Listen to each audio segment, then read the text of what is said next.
Hey guys, it's Hannah and this is Bookworms Talk, and today I'm going to film a Q&A. I asked you guys to send me in questions, things you wanted to know. It could be book related or personal, and I haven't really looked at but maybe 4 questions, so let's just go ahead and jump into it. So I'm starting off on Tumblr, and Anonymous asked, what part of Houston do you live in? I used to live in the Med District. I can answer that because I don't live there anymore. And Anonymous asked, that was totally you. What? The cucaracha? Yeah. La cucaracha? La cucaracha? La papaya. La papaya and la piñata. Another Anonymous asked, are you in any book clubs? No.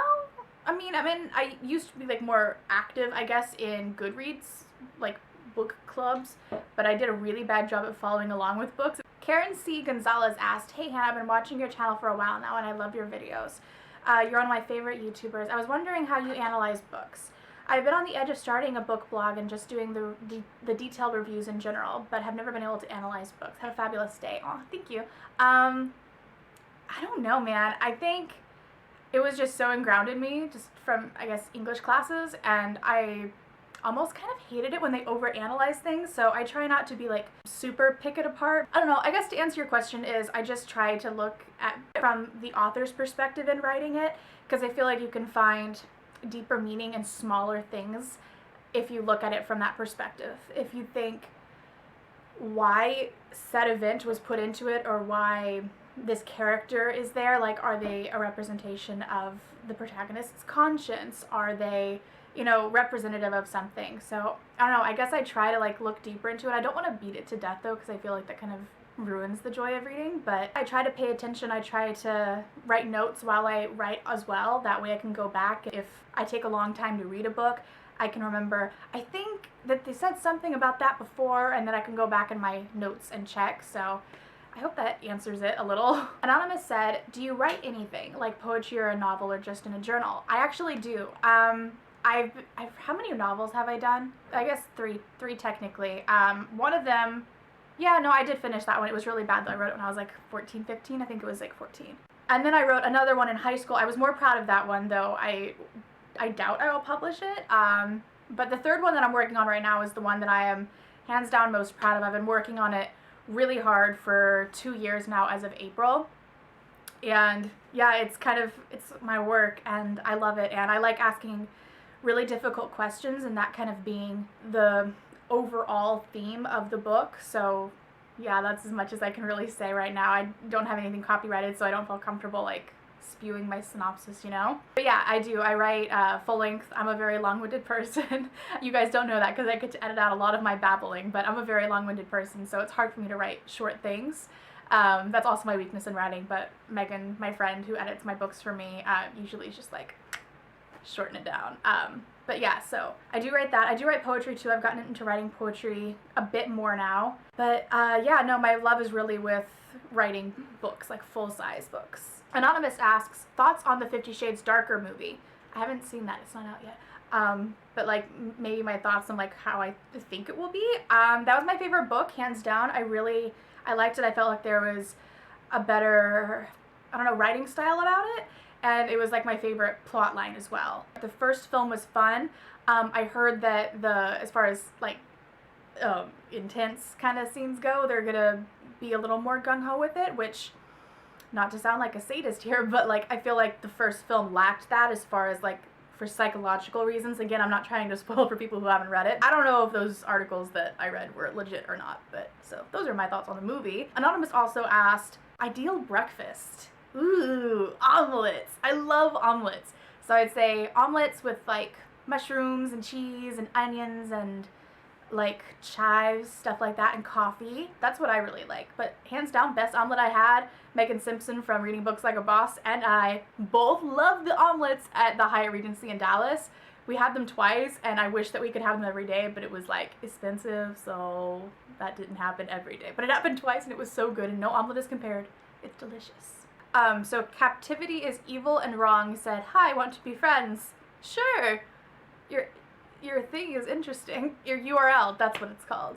Anonymous asked, I love your channel so much. When are you going to do more vlogs on Bookworm Gets Silly? Oh, that's sweet. I don't know really anyone likes the vlogs. Was it you? No, that really It wasn't me. you? No. Oh, that's sweet. Isn't that sweet? No. I actually am uploading a vlog. It's already going to be up on my main channel by the time this is up.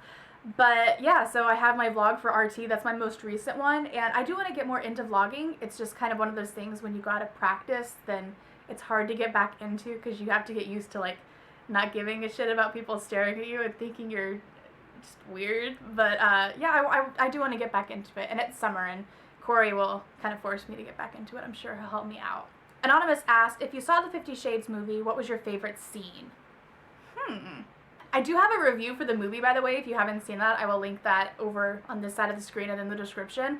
Because I definitely, like, I have a better memory, like, right then, because it was right after I saw the movie. I think there was some kind of scene, I think Anna was drinking in it and she was being a smartass, and it made me laugh.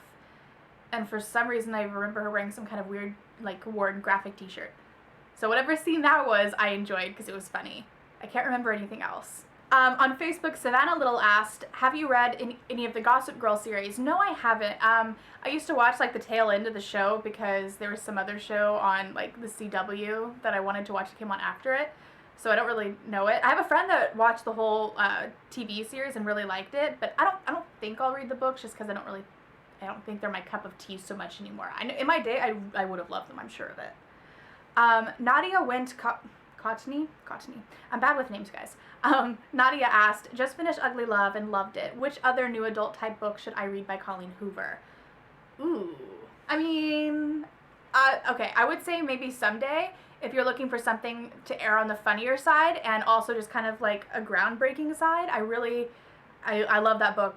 Just, for so many reasons. I have a review on that. I also really liked Confess. I think if I had to pick. I'm so hard with picking. And you guys, everyone knows that I love Slam so much. But yeah, I think if you're looking for something that's like kind of lighter, I would go with maybe Someday. Because yeah, that's like college setting, so that's new adult.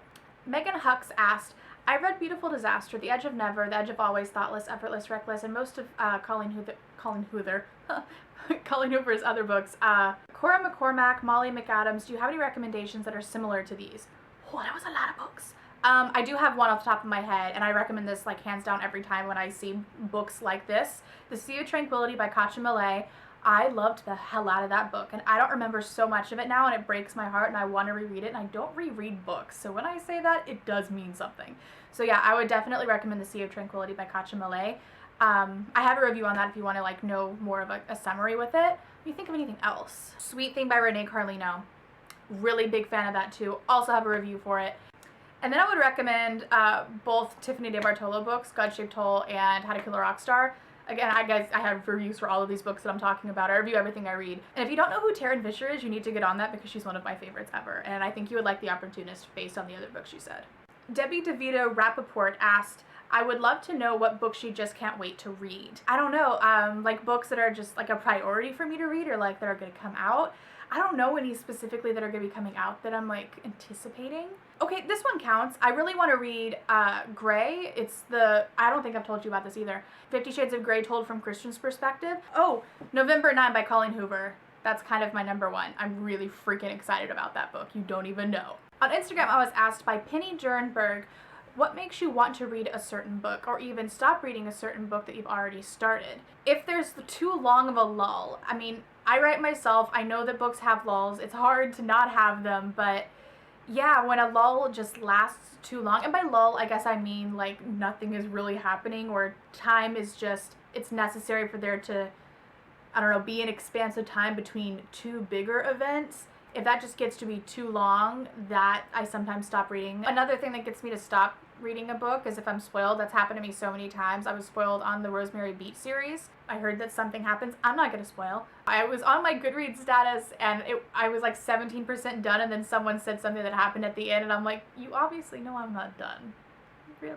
But what makes me want to pick up a book? It could be just the fact that I'm a fan of the writer and I know that I like their writing style. But as far as like reading synopses, I don't like a synopsis to give too much away because then I feel like I just, spoiled myself on the book because I'm a pretty good predictor. I see things coming. Miss Arix asked, how and when did you get into book blogging? I got into book blogging, how many years ago was it?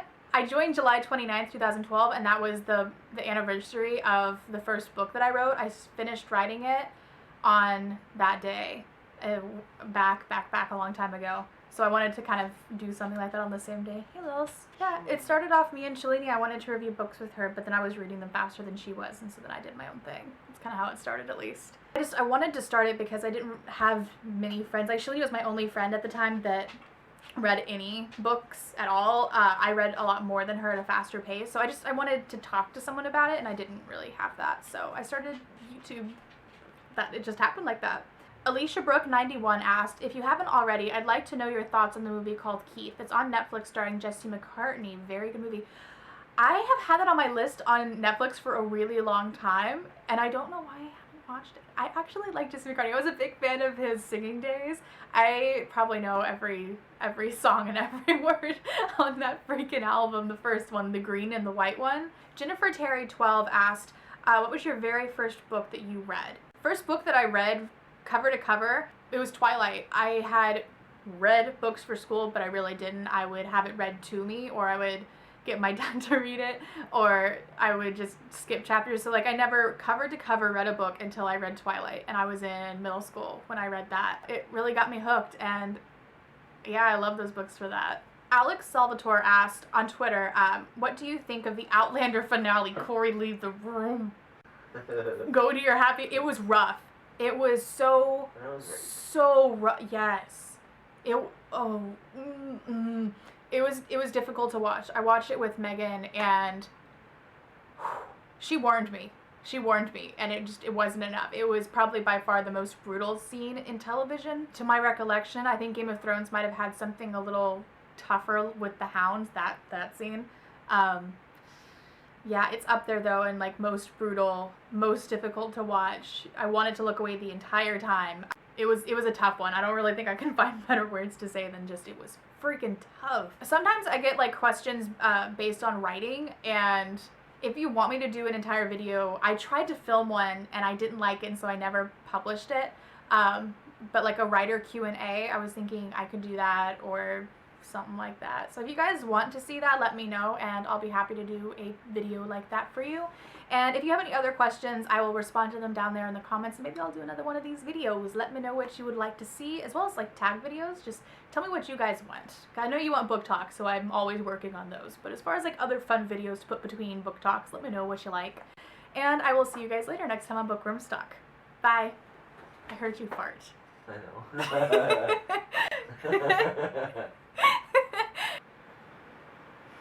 Stay, god damn it.